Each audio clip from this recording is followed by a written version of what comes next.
Hi, everyone. Welcome to another episode of Unleashing Power. Today is a little bit different of a format. There were two things that I wanted to talk about, and while I do have some other episodes recorded already, I kind of wanted to get this one up, and I thought it might be a little bit of a nice change of pace, maybe not, for me to just share some of my thoughts, and I'm looking for some feedback as well. I'm always open to challenging the way that I think about things. So please feel free to message me with any input on what I speak on or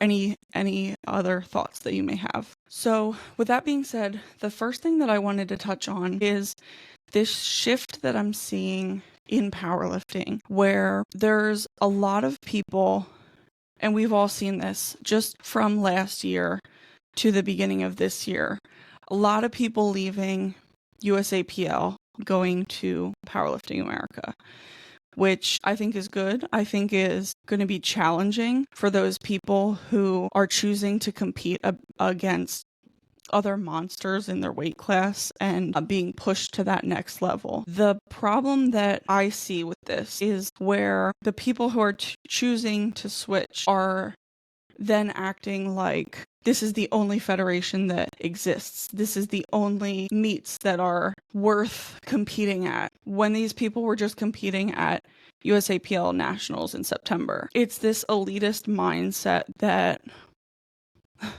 I just don't like, because at the end of the day, you have the autonomy to compete wherever you want to compete, against whoever you want to compete at whatever level that you're qualified to lift at. I think, and this isn't just a recent thing. I've talked before about my first meets were at RPS. There's nothing wrong with that. There were so many people like, RPS, why do you compete there? And I just don't like that, because that's making the assumption that everyone wants to progress to the level of competing at a national event or a world event against the absolute best of the best. And that's just not the case. I think that people get into powerlifting for a lot of other reasons, whether it be, you're not in high school or college anymore, you're seeking out another sport that you can compete in as an adult, or you've never been in sports before, you found powerlifting, you fell in love with it, you want to use it to challenge yourself and continue to get better, get in the gym, have a reason to go to the gym, build a community. I'm sure I'm leaving off a million reasons why people compete. But with that being said, I just think it's very demeaning to people who don't necessarily care about being at that level. Or if they do, they're not ready for that yet. I really wish that we would stop with just demeaning other people who choose to compete elsewhere. Or now all of a sudden acting like USAPL is dead. I don't even know why anybody would still compete there. I think it's that kind of talk that's just so, I don't want to say hurtful, but to a certain extent it is hurtful. And I really don't care. So, as somebody who has competed for other federations, I've had a lot of people say, like, oh, I don't know why you're competing there. You're so much better than that. And I don't really see that. Again, this isn't necessarily about me. This is just a trend that I'm seeing, and wanted to potentially challenge how people were thinking about that or speaking about that. Again, do what you want to do. I'm going to do what I want to do. I'm not going to be bullied into competing somewhere just because that's where my friends are going. With that being said, another thing on this, don't be afraid to push yourself. Something that I've been guilty of doing in the past is setting goals that I know 100% I can achieve, because then it feels good when you get that goal, right? But I think there is something to be said for setting reach goals and conducting yourself as if you're going to achieve them, because there's a lot to be said for willpower, and there's a lot to be said for setting a trajectory in order to achieve something. So if you're setting your trajectory short of what your potential is, then of course you're going to reach those goals, but you're never going to go further. So I would just encourage everyone else to, speaking to myself as well, set higher goals. That doesn't have to be a number or a placement or anything like that, but something for yourself to challenge yourself. Something that I've set for myself this year is a goal that I'm truly not sure if I can reach, but I'm going to go into the gym every day and train like I want that. And then if you reach it, then even better, right? If you don't, then you can still be proud of all that work that you put in without just half-assing something. So that's that. I'll get off my soapbox now for a second. But now I have the second point.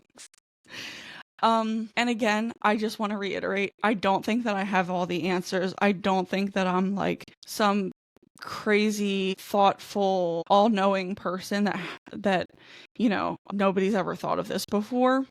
These are just things that are on my mind I wanted to speak about, and maybe you can relate to them, maybe you can't. Maybe you don't care. In that case, go to somebody else's page. So my second point is, be the change that you want to see. And when I say that, I really hate cliche quotes, but in this case, I thought it was warranted. What I mean by be the change that you want to see, I personally, and I know that a lot of other people out there have issues with certain higher organizations or higher, larger groups of people, that you get frustrated by their actions or certain policies or whatever. And you get frustrated because it isn't the way that you would do something. My challenge would be that you're only one person, but what you do can impact others. So if another organization or company or team is not conducting themselves in a way that you like, or they're doing things that you don't agree with, just lashing out at them is really only serving yourself, and you're really only going to put yourself in kind of an echo chamber where everybody else gets riled up with you. So what am I trying to say here? Getting mad at larger organizations is only acting in your self-interest, not as an advocate for the issue at hand, or not as an advocate for the people who you think this group or these policies is harming. I'll give an example against my better judgment. An example would be if somebody, let's say a gym, is shouting out a group of people and they leave a few key individuals off that list, and you know that's wrong, and you know that it probably wasn't intentional. Maybe a bit of favoritism came into play. Maybe they weren't aware that these people were doing big things, but regardless of the reasoning, certain individuals got left out and probably felt a certain type of way about that. So you can choose to go and post your angry comment on, social media. But what is that doing? That's only serving your own anger and not actually advocating for these individuals who got left out. So I would just say, try to advocate in whatever power that you can. You're one person. You might feel like, I'm a nobody. Who cares what I have to say? I feel that way all the time. But that's not going to stop me from advocating for people who I see getting left out of conversations or not being a part of or posts or what have you. That's not going to stop me from wanting to cheer them on and advocate for them and throw a good luck out there. Was that candid enough? All that to say, you're only one person, but what you do gets seen by others. And if you're just attacking a large group of people, that's gonna make way less of an impact, if any, than if you just do what you think that they should be doing in the first place and speak out on your own. Maybe you'll make people feel more seen. Maybe you won't. But at the end of the day, you're doing what you can. And I think that speaks volumes. I hope that makes sense. With all that being said, if you disagree with me, please feel free to reach out. Throw it in the comment section. Tell me I'm wrong. Tell me I'm stupid. Just kidding. Please don't. I'll cry. But yeah, I welcome conversation. I always welcome different thought processes and other things that I didn't touch on or whatever. I hope this monologue was okay. I hope you guys like this format. I probably won't get on here very often to talk about things like this just because I don't really enjoy talking by myself. I truly do enjoy interviewing other people. I really enjoy hearing other people's thoughts and opinions, and I can't really do that talking to myself.